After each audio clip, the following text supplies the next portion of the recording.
Episode 1.5, take one. 3, 2, 1. You're still here? I guess I'm still here. You know what we should do? We should acknowledge that it's January 25th. You know what that date is? Burns night. Excellent, Smithers. You're a moron. I know. So actually, when we started out to set up this series, we picked January 25th as our starting date due to people's availabilities. It turned out, as an afterthought, that it's actually Burns night in Scotland, which is a big deal. Robert Burns is essentially the poet laureate of the entire country of Scotland. And every January 25th, it's all about speeches and dinners and whiskey. Now, it also turns out that Arran, one of the distilleries in Scotland, recently released a brand new bottling of Robert Burns Scotch. So tonight, as part of our first release of videos, we're going to do a quick video on finding out what we think of the Arran Robert Burns whiskey. So I think we should just delve right into this and not deal with all the jargon at the moment. And I'm going to see if I can look this up in our books here. All right, well, I'd like you to spend as much time as you want looking in those books to find that this is not going to be in there, because my belief is this bottling has only been around for less than 12 months. And so I think that we're just going to pop this cork and taste it. Sounds good to me. We are going to decide what it tastes like. All right, let's do this. All right, excellent. All right, again, on Burns night, we're doing our first episodes, and we're going to do a bonus episode right now trying the Robert Burns whiskey from the Arran.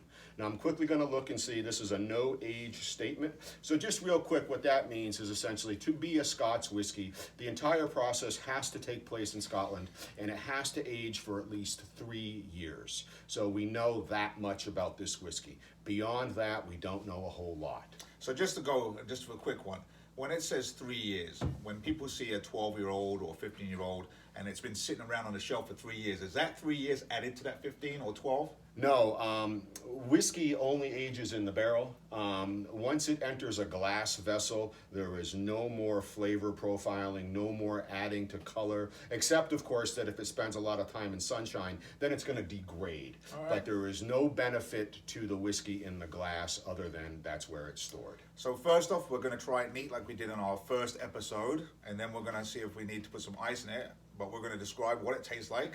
You ready? And let's hear that sound. Let's see if we get another one. Oh, yeah. Yeah, that was good. Back in business. Very light. Here we go. I'd have to agree with you there, sir. All right. Nothing really potent jumping out. That's not bad or good. It's just true. It looks like it has a light color, Very light color. a lot like the space sides that I like. Cheers. Cheers, mate.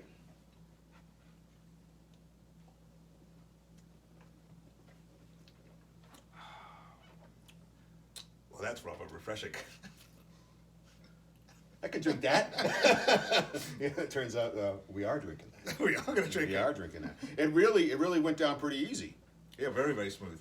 You know, it's hard to believe. So this clearly has spent more than 3 years in a cask because there's a lot of smoothness to it.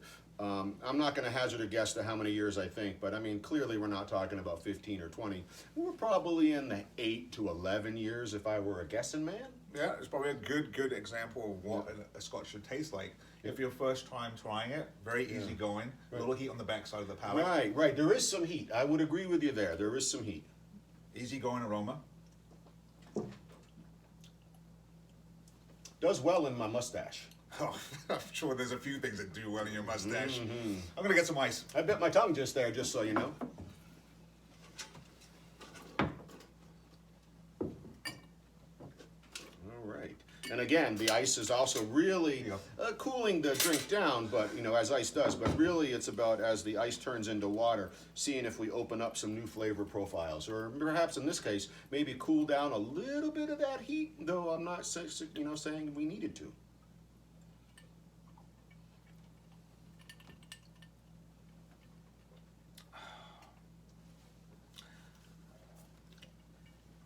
Well, that completely mellows that drink out. It really did. I'm not quite sure it needed it. I don't think it needed it, but I will tell you this from an honest point of view. That made it so easy that you could get in real trouble if you started drinking that with ice. Reading my mind, I'm like, there's a lot of trouble connected to how easy that's going down right now. That's a great drink. It really is. Well, you know, What are I we doing think again? this is the Robert Burns, so I think that we should quickly just, you know, two Robert Burns, two Burns night. To Burns night. As much as it hurts me. Well, he's a Brit, you know how that goes. Oh yeah. Should we share it? Should we share it? Yeah. Let's share it. Let's share it. All right. Roundabout, gents. All right. I do feel like if I were drinking it, I would have it without the ice. I have a good story about one day about drinking something very, very similar to this. We'll Yes. have to bring up in a couple of episodes. All right. There goes Peter. There goes Kevin. I mean, Here comes Ed. and And Aaron. crabs. All right. All right, gentlemen. Cheers. Cheers. Cheers. To the bonus episode. Kempai. Kem Pie.